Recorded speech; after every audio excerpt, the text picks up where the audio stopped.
Hey guys, subscribe for daily content. And if you're shopping for gear, make sure you check out the description for the newest items at some of the very best online retailers. There's also links for some of the items that I personally recommend. Thanks! What's going on YouTube? Metal Complex here, and today I've got another short little unboxing video to share with you guys. Part 2 of this massive box of Kershaw stuff.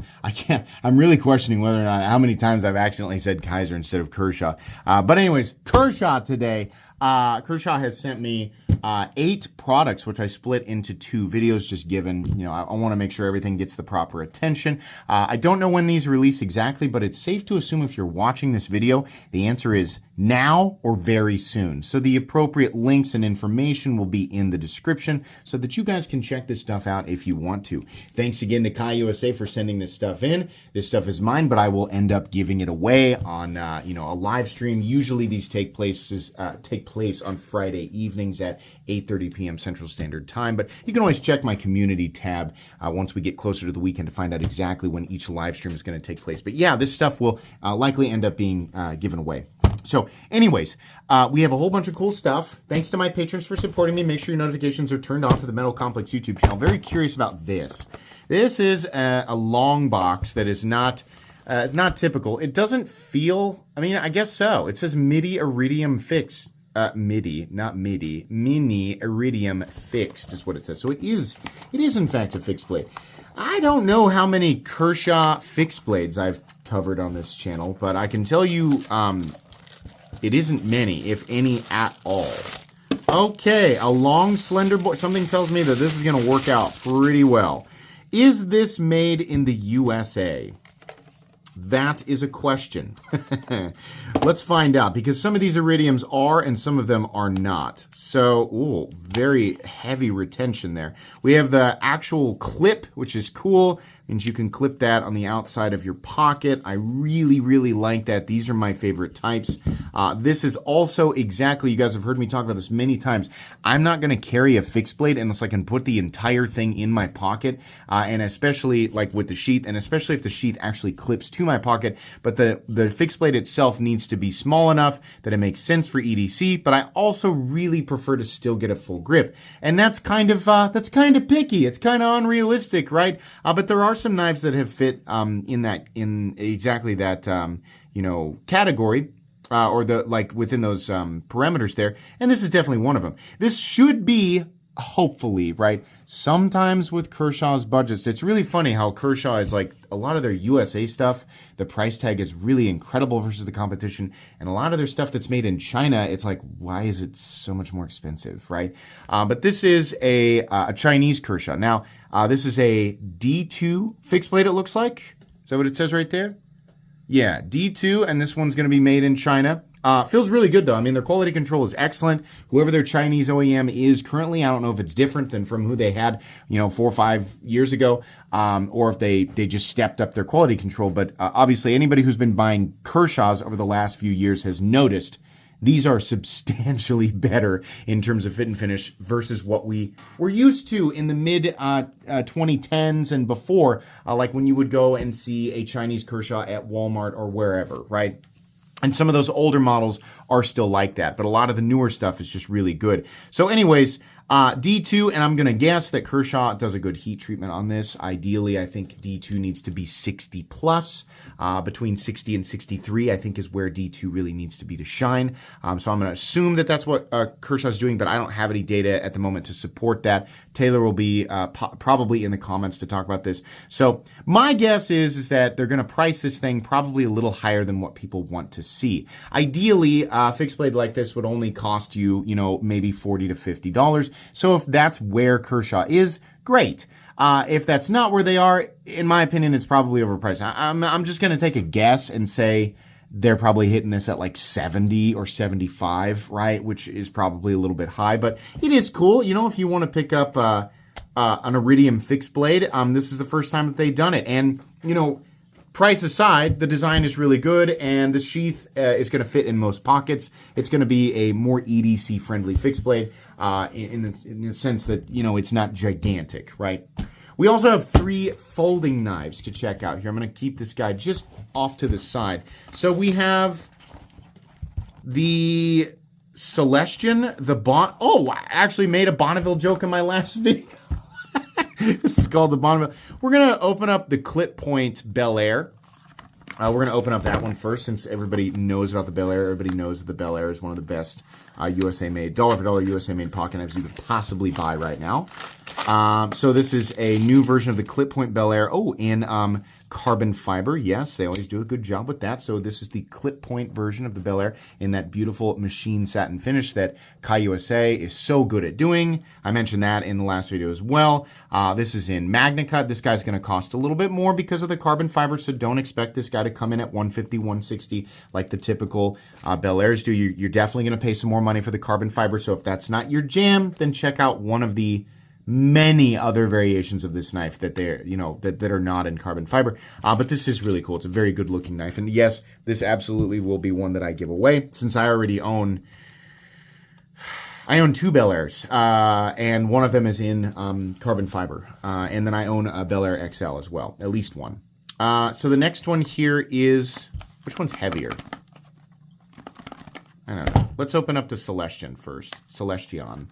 How am I supposed to? I feel like by saying Celestian, I'm not giving it the zazz that they expected it. I'm not seasoning it the way that they expected me to. Okay, we got a guy on the smaller side. Who makes this one? I mean, where is this one? This is a nice, smooth micarta. This is going to be a Chinese Kershaw. So hopefully the idea here is to, put together some combinations of materials that allow Kershaw to bring their price tags down to where some of these other companies are, right? I don't expect Kershaw to be hitting Migron numbers. I think that, Migron is probably an example of like, let's hope that we can sell 10 billion of these things and keep the prices low. I don't know that Kershaw's strategy is the same, and I don't know if it's fair to push them down there. But a knife like this from Kershaw, I would hope would be right around $40 to $45. A hair more, I wouldn't be too upset, right? But micarta, and you've got some blue accents here. You have a crossbar lock. It's on the smaller side. This is a knife that is too small for my hands. But if your hands are smaller, like if your glove size is medium, like if you wear a medium glove size, guy or girl, I think that this might work a little bit better for you. It's just that where this knife braces for my hand, I wear an XL glove. So very similar to most, adult men watching this video right now. I think your hand size is probably very similar to mine.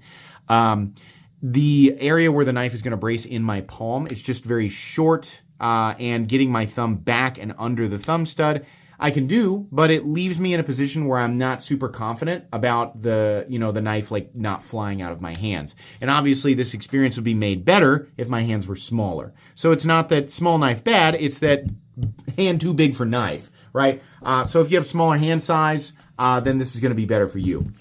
And then we have another one here. Again, China, USA, China, and here's how we know. It's because first of all, the Bel Air is always made in the United States, but you'll see the flag there. It says Kai USA, and those are going to cost more money, not just because, and I say this because, believe it or not, it's every day in my comments. It's not just because USA want more money, which is a hilariously childish take on that. It's because it costs more to create. The labor costs, surprise, surprise, are higher in the USA than in China. Absolutely ridiculous that I still have to explain that to some people, but if you didn't know, now you know. But anyways, this one's also USA. Here's another good way to tell. It says USA on the box. All right. Oh, okay. Oh, it's a flipper. Oh, and it's, it's interesting. Injection mold plastic. This is fun. Hold on. Okay, that actually works very nicely. You don't see a lot of flippers that are crossbar locks. That is definitely not something that we see very often. It does work though. Here. That's kind of hard to fail. So the lock, here's how they did this is they've got quite a bit of tension with those Omega springs. And once we cross that event horizon, you can see there, I'm trying as hard as I can to fail it, and I can only do it with the lightest amount of pressure. But even there, Once those omega springs compress and you cross that event horizon, they release the tension, and that tension throws the blade. So as long as you give it more than a wet spaghetti noodle falling out of the pot worth of, flick there, it's going to deploy. Actually feels pretty good. It's not like a detent. It's not like a detent ball like on a liner lock or a frame lock. It doesn't have that crisp break. It's more of like a whip, What? How is the noise that I made supposed to convey how that feels? Did anyone get anything from that? Did you hear that and go, I know what he's talking about? My bad. My bad there, guys. That was nonsense. It was totally nonsensical. It wasn't helpful at all. You just have to use your imagination, but it does work. It does work very well. Okay. What's the blade steel on this? So this just says USA. Kershaw, you got to put the blade blade steel on this. This makes me think that the blade steel is something that they don't want to talk about. Interesting. The goal here is to make a very, very inexpensive USA-made knife. Now, if the blade steel ends up, my guess is that the blade steel is not something good. Not something that we want to see. But, if it was D2 and they made it with plastic and D2 and the price came in at, $65 or something like that, $70, I'd be like, hey, that's pretty cool. Not everybody can afford a lot of these premium USA-made knives. They still want to buy something that's made in the USA and made well. Support an American company. That's pretty neat. But I think I'm dreaming. I think, if you... by the way, if you're watching this video and you've always assumed that all of my content is basically just an ad and I'm not allowed to say negative things about any of these companies and that it's in my best interest to say nice things and only nice things so that they sell as many as possible. You sweet, innocent baby bird.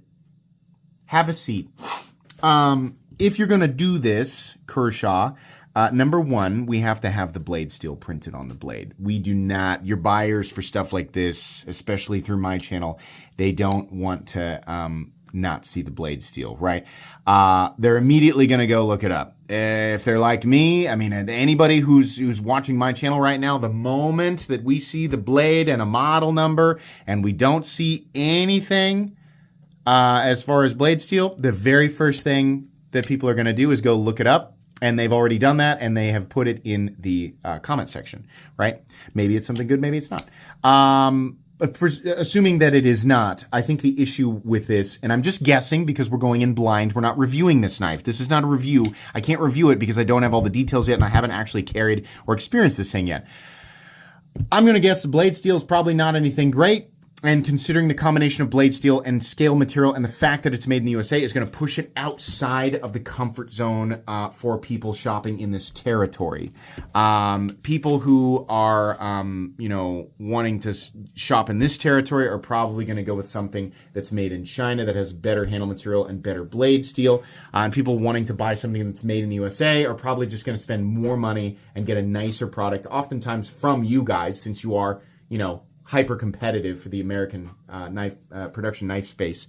They're going to spend more money, get nicer handle materials and a nicer blade steel, right? So I don't know about this guy. We're going to do the full review on it. At the moment, going in blinds. We don't have the details. By the time you guys see this video, I will have the details because these will be linked in the description for you guys to go and check out. Okay.